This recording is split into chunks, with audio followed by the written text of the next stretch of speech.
Bonjour les filles, aujourd'hui je vous retrouve pour faire un tuto d'une écharpe. Voilà, je vais faire une écharpe assortie au bonnet que j'ai fait il y a quelques jours.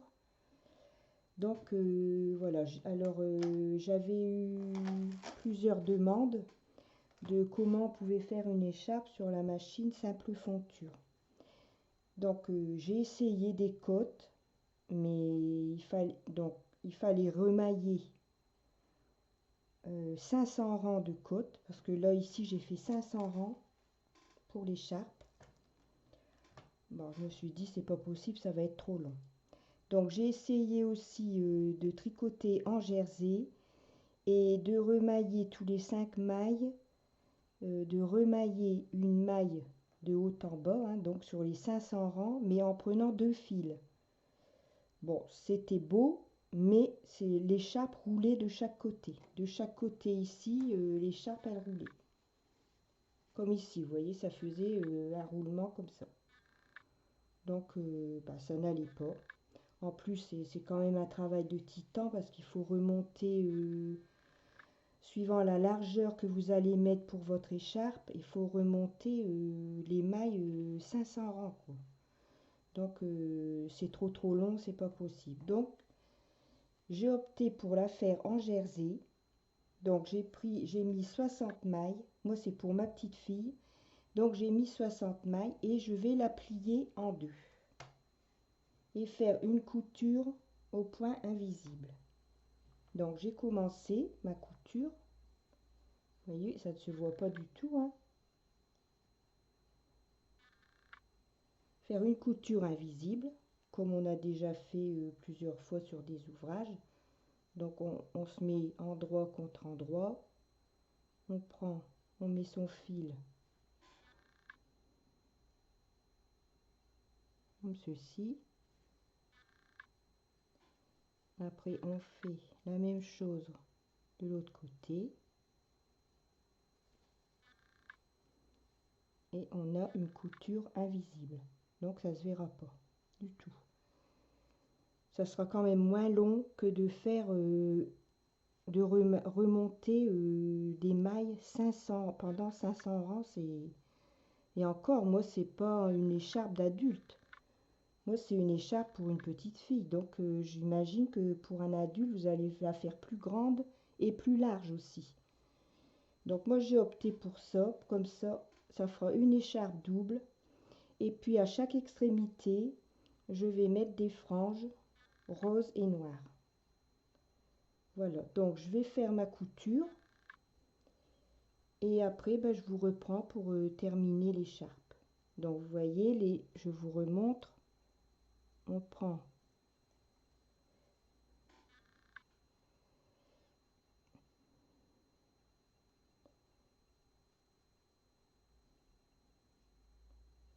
ici. Vous pouvez prendre 2 fils, 2 rangs, hein. C'est pas gênant. Comme ça. Et on fait la même chose de l'autre côté. L'important, c'est de toujours suivre là où on commence dans la même ligne. Parce que sinon, ça sera pas joli et la couture va se voir. Donc moi, je prends 2 fils, les 2 fils ici qui relient les mailles, comme ça. Et je fais la même chose de l'autre côté en suivant toujours sur la même ligne. Voilà, vous voyez, comme ça ne se voit pas du tout. On verra pas qu'il y a une couture. Donc je vais terminer ma couture et je vous reprends après. Alors voilà, j'ai terminé ma couture.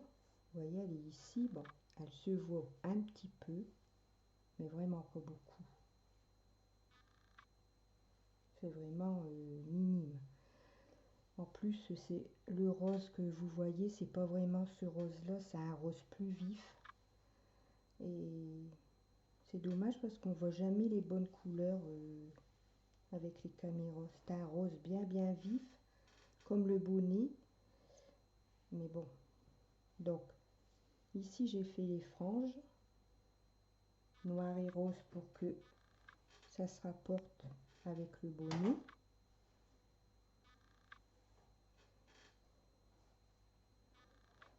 Voilà. Donc on va faire les franges de l'autre côté. Alors ce qu'il faut faire attention, c'est que quand on pose les franges, il faut choisir son côté. Parce que vous voyez ici, c'est le côté que j'ai pris les mailles pour passer la frange. Parce que ça fait pas la même chose des deux côtés. Ici ça fait comme ça. Et de ce côté-là, ça fait pas du tout pareil. Donc si vous ne faites pas attention, vous allez avoir une frange avec ça et une avec ça. Bon, je sais, moi je suis maniaque, donc ben, c'est un petit détail qui me choquerait si j'avais pas tout le même d'un côté. Donc moi pour poser mes franges, j'ai pris le côté où il y a la couture. Alors, je prends le crochet, j'ai préparé mes fils. Vous voyez, je les mets ici sur la machine, entre la fonture. Comme ça, elles sont prêtes, je n'ai qu'à les prendre. Donc, comme j'ai choisi d'en faire de deux couleurs, je fais ça. Je plie.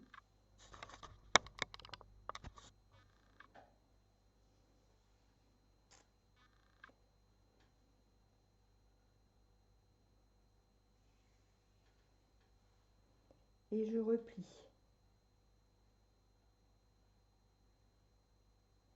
Et je vais poser ma frange. Alors, donc je prends, avec le crochet, je prends les deux parties ici. Je fais bien attention que la frange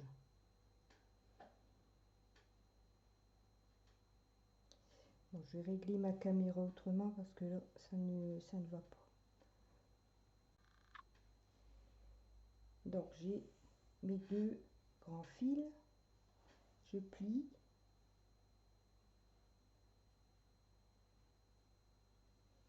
Comme ça, et je replie encore une fois. Et maintenant, on va poser la frange. Donc, je prends le côté ici et l'autre côté. Je passe le fil dans le crochet, je ferme la boucle et je tire. Et ensuite, je passe le fil dedans. Enfin, les fils dedans.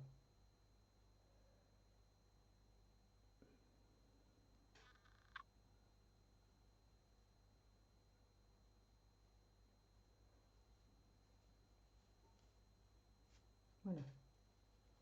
Donc, on a une frange de posée. Ensuite, je vais en poser une deuxième. Donc, je prends mes deux fils roses, mes deux fils noirs. Je plie en deux et je replie.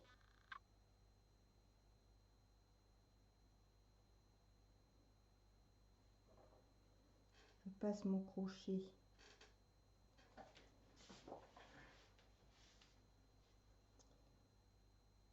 dans les deux côtés ici, le côté vers soi et celui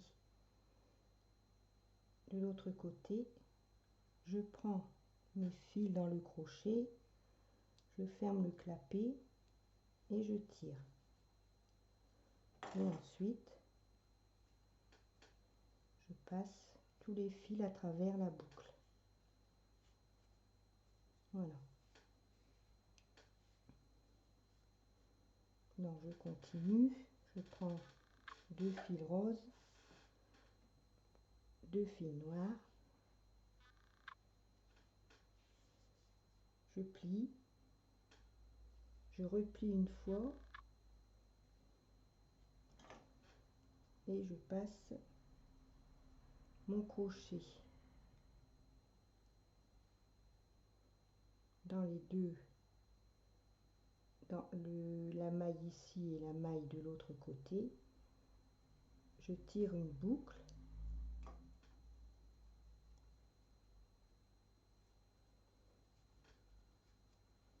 je passe les fils à travers la boucle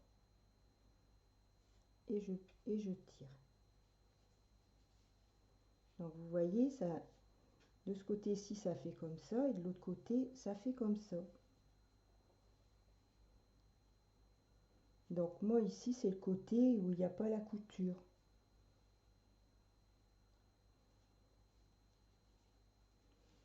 Bon, moi comme je vous disais, moi je suis un peu maniaque, du coup ben voilà, je fais comme ça pour que j'ai tout du même côté et non pas un comme ça, je sais pas, ça ne m'irait pas. Donc après chacun fait comme il veut. Alors je prends mes 2 fils roses, mes 2 fils noirs,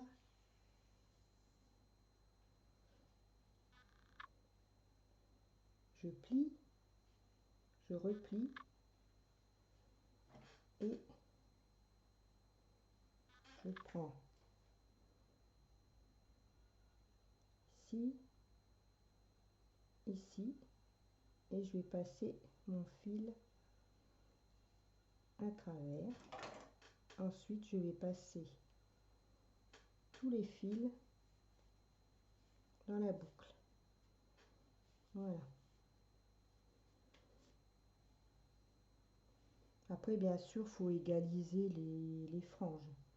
Bon, là j'ai fait les mêmes morceaux, j'ai fait les mêmes longueurs, mais bon à chaque fois il faut que j'égalise parce que je me retrouve toujours avec des grandes longueurs et des petites longueurs.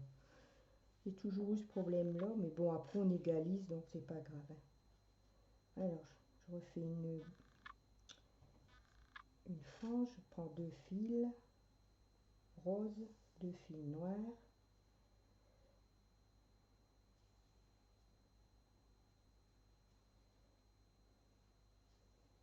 je plie, je replie et je vais passer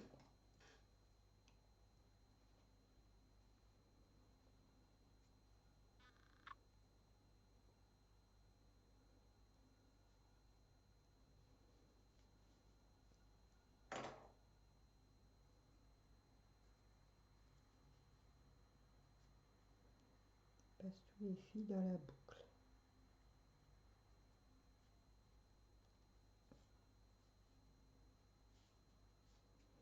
Comme ça, en même temps, on rassemble les deux parties.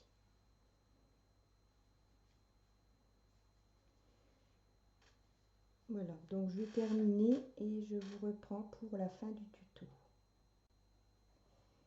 Donc voilà, terminé l'écharpe assortie au petit bonnet. Donc vous voyez, c'est bien aussi de faire comme ça, la mettre double. Parce que franchement, ça ne roule pas sur les bords. Elle est assez épaisse, mais moelleuse en même temps. Donc je trouve que c'est très très bien. Ça change aussi que des écharpes en côte. Et de toute façon, on n'a pas tellement le choix sur la machine parce que ben voilà, on peut pas faire de côte. Comme je vous disais tout à l'heure, après s'il faut remailler pendant 2 heures, c'est pas la peine. Après on n'a plus le plaisir de tricoter, c'est trop long, on se décourage. Donc il faut parfois choisir la facilité. Donc en faisant l'écharpe de cette façon, on tricote une grande bande selon la longueur que l'on veut, la largeur que l'on veut.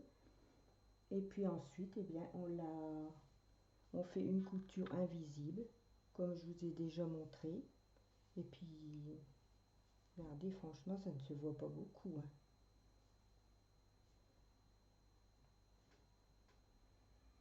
Et puis ben, on a une belle écharpe. Voilà. Voilà, j'espère que mon tuto vous aura plu. Donc oui, je voulais vous dire aussi que ici, pour avoir cette largeur, j'ai mis 60 mailles. Mais c'est pour un enfant. Donc pour adulte, il faut que vous mettiez bien, je pense, 80 mailles. Du fait qu'on plie, vous aurez une écharpe qui fera à peu près 40 mailles de large. Après, chacun fait selon ses goûts. Si vous voulez une écharpe large, vous mettez plus de mailles. La longueur, c'est pareil. Chacun fera la longueur qu'il veut pour l'enrouler plusieurs fois autour du cou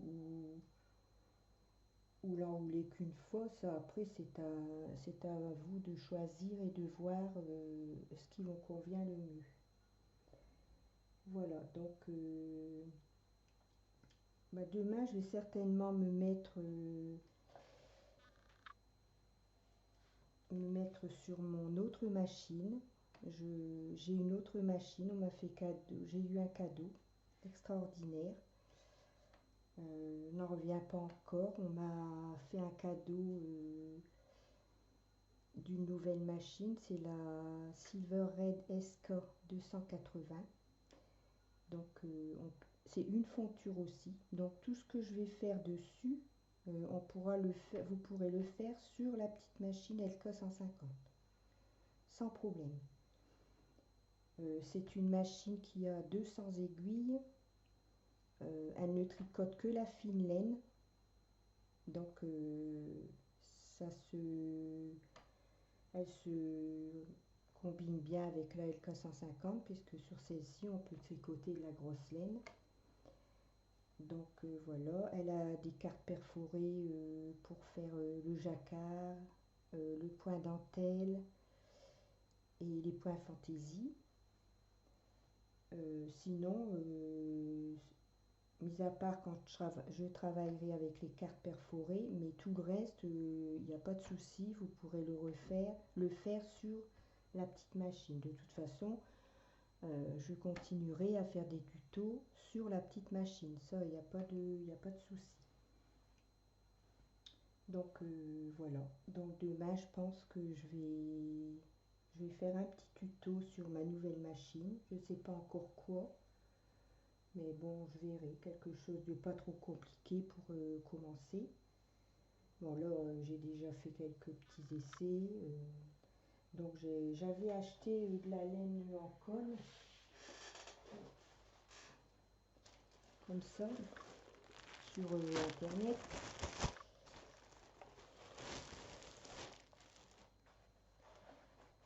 Donc à la base, j'avais acheté ça pour tricoter sur la LK 150. Parce que le fil était très très fin, vous voyez. Là, j'ai 2 kilos de laine. Donc elle était très très fine. Donc je m'étais dit, je pourrais m'en servir sur la LK 150 puisque on peut doubler, on peut tripler, on peut quadrupler, on peut mettre autant de fils que l'on veut. Et puis, bah, comme j'ai eu ce très beau cadeau d'une nouvelle machine à tricoter, donc je vais m'en servir aussi pour cette machine-là parce que comme elle ne tricote que les fils fins, ce matin j'ai fait des essais. Donc j'ai triplé mon fil. Ensuite j'ai mis 4 fils et j'ai fait des essais et ça va impeccable. Ça fait un beau travail souple. Moelleux, franchement, ça fait un très très beau travail. Donc, je pense que je travaillerai en la triplant sur ma nouvelle machine et peut-être en mettant 4 fils, mais le résultat est plus beau avec 3 fils quand même. Donc, après, je pourrais m'en servir sur la LK 150 en mettant 4 fils pour faire des bonnets, des moufles, des écharpes. Enfin, tout ce qu'on veut. Et puis, donc voilà, ça c'est de l'acrylique avec un peu de courtelle dedans. Elle est très très douce. Donc je suis bien contente d'avoir commandé cette laine il y a quelque temps. Je pense que pourtant je ne savais pas du tout que j'allais avoir une deuxième machine, hein. C'était vraiment la grosse surprise. Ça a été énorme, quoi. Je m'y attendais pas du tout. Et donc, comme elle est très très douce, j'ai plusieurs coloris. Donc, je pense que je vais travailler pas mal avec cette laine-là. Voilà. Donc, je pense que c'est tout ce que je voulais vous dire. Hum, Sinon, ben, on va se revoir pour beaucoup d'autres tutos.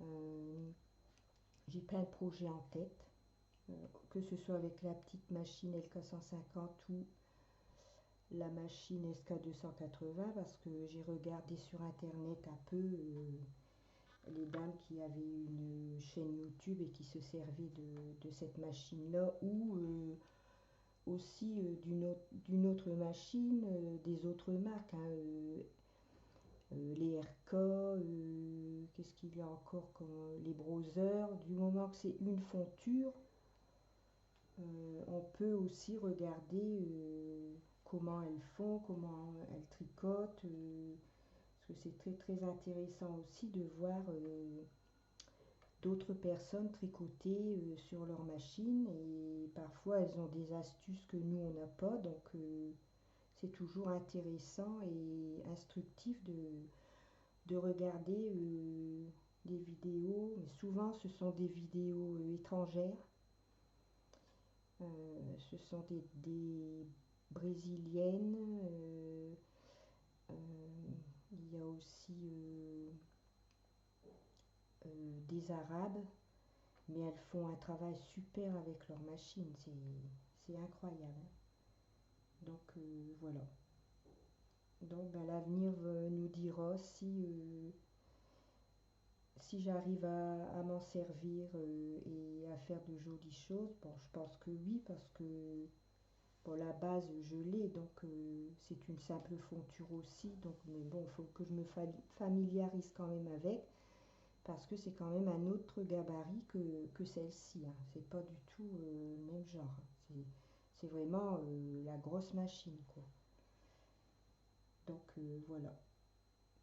Donc je vous remercie d'avoir regardé ma vidéo. Je vous souhaite une très bonne soirée et je vous dis à bientôt pour un autre tuto. Au revoir, gros bisous.